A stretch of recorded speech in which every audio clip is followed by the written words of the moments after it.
સુરત હજીરા રોરો ફેરી ખાતે ફરી એક વખત વિદેશી દારૂની હેરાફેરી કરવામાં આવી હતી। હજીરા પોલીસની સર્વેલન્સની ટીમે બાતમીના આધારે દારૂ ભરેલી ટ્રક પકડી પાડી 18 લાખનો મુદ્દામાલ કબજે કર્યો છે।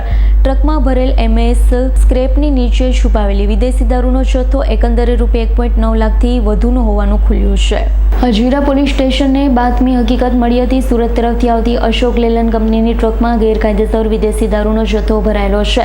તે રોરો ફેરી મારફતે ભાવનગર તરફ જવાનો છે। આ બાતમીના આધારે હજીરા સ્થિત રોરો ફેરીના પાર્કિંગ ખાતે પોલીસની સર્વેલન્સ ટીમે વોચ ગોઠવી અને સંદિગ્ધ ટ્રકને અટકાવી ચકાસણી હાથ ધરી હતી। ચકાસણી દરમિયાન ટ્રકમાં MS સ્ક્રેપ ભરાયેલું જોવા મળ્યું, પરંતુ ગુપ્ત રીતે છુપાયેલી વિદેશી દારૂની બોટલો પણ મળી આવી હતી।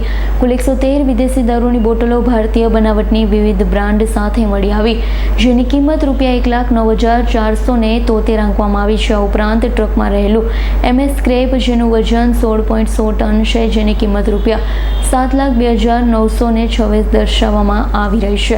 આ કેસમાં 2 આરોપીઓને પકડી પાડી કાયદેસરની કાર્યવાહી હાથ ધરી છે। પકડાયેલા આરોપીઓમાં વિમલભાઈ ધીરુભાઈ દોંગા, ઉંમર વર્ષ 43, ધંધો કોન્ટ્રાક્ટર, રહે યશ પાર્ક, ગોંદાળા ચોકડી, તાલુકો ગોંડલ, જિલ્લો રાજકોટ, તથા કિરણભાઈ બુધાભાઈ ભાટિયા, ઉંમર વર્ષ 24, ધંધો ક્લીનર, રહે હુડકો સોસાયટી, વોરા કોટડા રોડ, તાલુકો ગોંડલ, જિલ્લો રાજકોટનો સમાવેશ થયો છે।